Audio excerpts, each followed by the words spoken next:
I'm Desiree, and I recently did a 7-day challenge that I created myself. You can see the playlist to see how I did last year by myself, and then this year including you. It was from June 23rd to June 29th, and right now it's July 8th, 2024, so I'm late sharing this reflection, but I wanted to do a 7-day challenge reflection just on how things went, what I would do differently, and what I liked.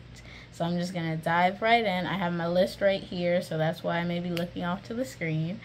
So number 1, I would post the video, because if you do not know, on the 7-day challenge, I recorded a video saying, like, if I did the challenge, how it went, what did I write, and then I posted that video the day of, because that's what I wanted to do. Each day post a video of me completing the challenge for the day.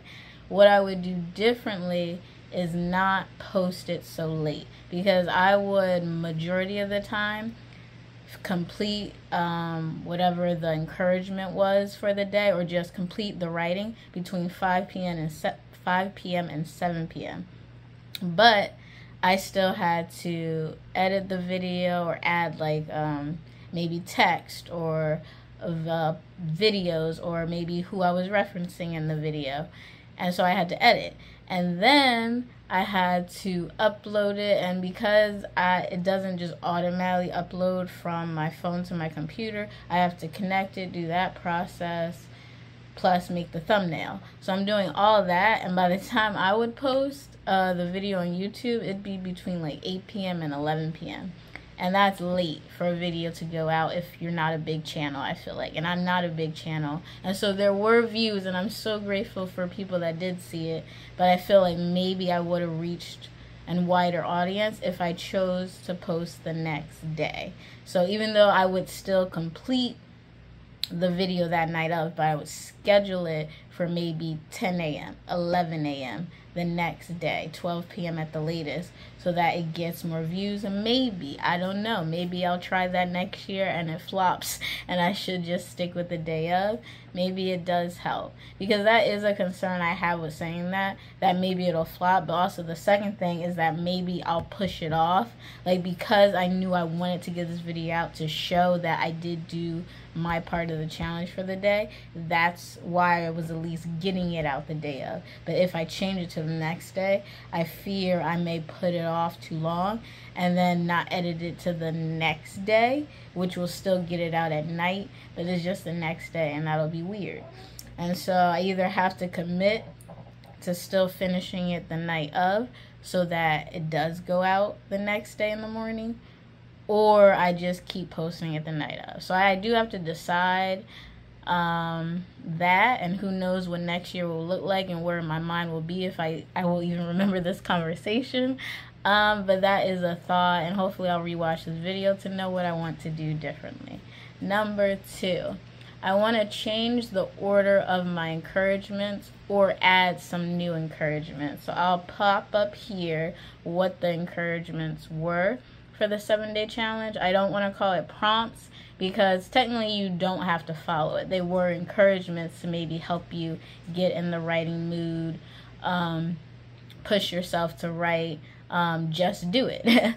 So that's what it was. But I feel like I wanted to add some more or reorder some. So I liked the first one, was just write a sentence, write a line. I liked that. And then I'm wondering with some of the others, should I reorder? I don't have it in front of me, so I don't necessarily remember. I remember there was the prompts to like listen to an author tuber or a creative tuber and then write. Listen to affirmations or something motivational and then write. And I liked those. I can't remember if those were day 3 and 4 or day 2 and 3, because I feel like I would push one to day 2 instead of waiting till day 3 and 4. Friday was definitely still good of a rest day. Maybe 7 needs more, but maybe it doesn't, because it's like we made it this far, we made it to day 7, let's just write. So maybe it's about like day 2 to day 2, 3, and 4, and 5. Maybe those, I just want to make sure that they're good, because I'm not sure if they are. So if you have any ideas of maybe what some encouragements could be for next year's challenge, let me know, because I do want to do this yearly. I started in 2023. I think it went well for me, and this year I guess I'm jumping ahead, but it's okay. I think it did go well because it let me write, and so I liked that, and so I want to keep it up if I can yearly. And so yeah, let me know your thoughts.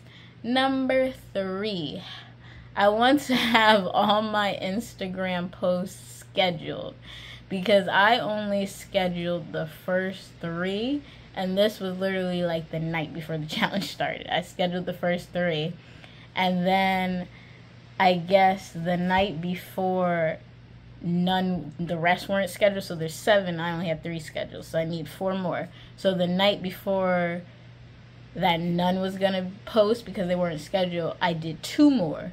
So 4 minus 2, that leaves 2 left. And then I was doing the last 2 the day of, out of laziness. And I didn't like that. Like, I should have all 7 scheduled so that I don't even have to think about them. They're just automatically posting on my Instagram.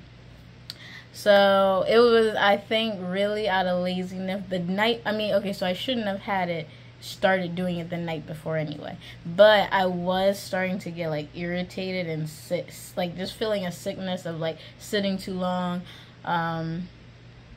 scheduling what I want to say, adding the hashtags. Like, that was getting irritating for me, so that is why I stopped at 3. But if like the next day I said, oh, let me just schedule the next 4 so it's out of the way, I could have did that. So it's kind of less pushing myself to be more organized, I guess. But relating to Instagram, number 4, oh wait, am I wrong? Oh yes. Okay, number 4, my Instagram posts did not get a lot of engagement. And I've been struggling with Instagram for a while, I will admit, because this is a side note conversation, but I like Instagram how it started off with, it's about posts, it's about photos, it's about, I guess, text, because you could do text and photos, but it's about that image. But now it's also about reels, and reels are helpful, and I feel my reels get more engagement, even if it's just more likes, than my post.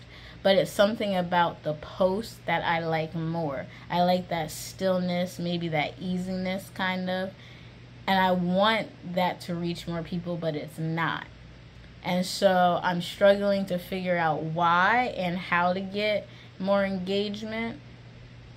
And how to keep a flow, because I feel like I start something and then stop just because I'm like, oh, it's not going to give views anyway, or 2 of the last posts didn't, so I'm just going to stop. I should keep going to actually test it out, like maybe for a whole month to see. But I guess I still don't know what, like, consistently I want to post. Like that 7-day challenge, I knew I did because it's the 7-day challenge. But other stuff, I'm still trying to figure out, like, how to post my poetry, how to post upcoming books, or what my books are about, or what I'm working on. So I'm still figuring it out, and I have fun ways of marketing once my book is close to being done, but not that in between. And so I feel like that's why I'm stuck with Instagram. I don't want to completely leave Instagram, because Instagram was my first social media that I started with when starting my author career. Starting my author career in 2020 or 2021. I could definitely find out when I started my Instagram. I can't remember off the top of my head. But when I said I'm going to make an LLC, when I said I want to sell my books and self-publish, I wanted to utilize Instagram, but now I feel like YouTube I'm getting a better flow with, and so I want to figure out both. I'm definitely leaning more towards YouTube, but I still want to figure out both. So with that being said, that's why number 4 is that my engagement did not go well, and so I don't know how many people knew about the challenge, were participating in the challenge, cared, saw my posts, like none of that. But the first 2 posts, and the first post and comment was that they did it. Like, someone did participate, and I was like, yay, that's awesome. Like, that was cool. But then I didn't hear again, like, no comments again. And that happens. It's okay.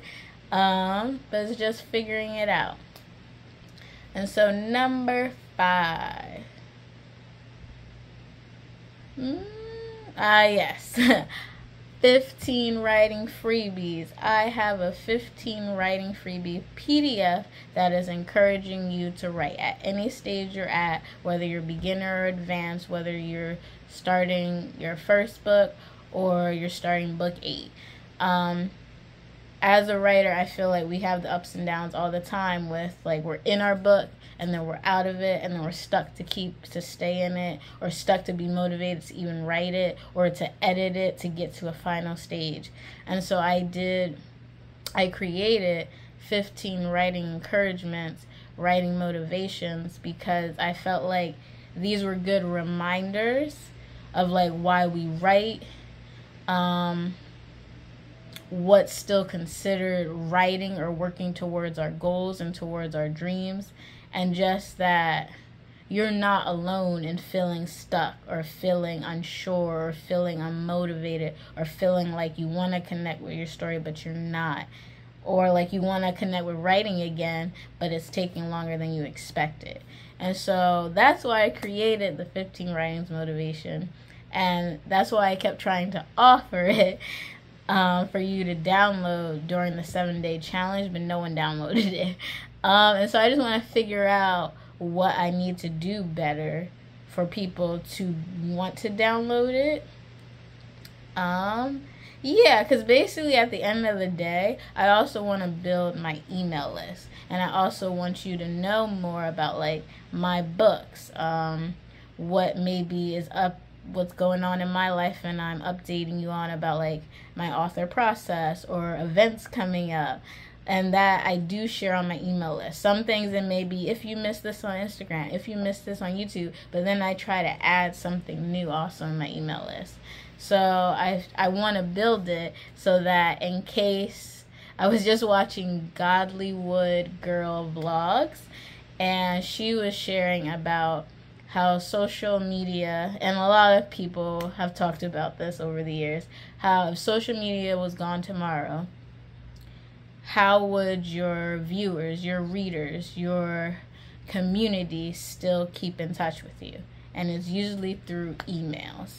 And so I do want to build that so that we can stay connected, so that you can hear about my books, so that you can read my books if you are interested, so that you can share my books if you know someone else that'd be interested, or just so that you can keep up to date with what I'm doing.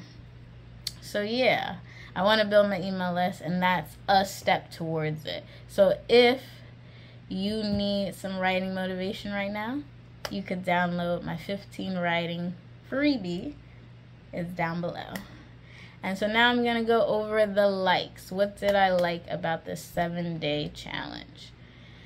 1, I liked that I was checking in each day with how I did. I was making that video, and that helped me share with you what I was doing, how it was going, and what I was working on, and it kept me accountable. So I liked that. It had me have that pressure, like, oh, people want to see how the 7-day challenge is going, so I gotta post it, I gotta record, and so I liked that push. Number 2, I liked, yes, so I liked, I'm just gonna read what I wrote and then I'll add more. I liked the encouragement and consistency it helped me do to keep going and find a flow and passion in my novel, especially with the encouragement to watch a creative tuber or author tuber. I think that helped me be more patient with myself and slowly come back to what I actually want to be working on, which is my second standalone novel, Olivia's book. But it helped me get there without feeling pressure or expectation. Instead, I could just figure it out as I go. And I do believe that day where I guess I encouraged us, but we were encouraged to watch creative tuber, author tuber. that really helped me. I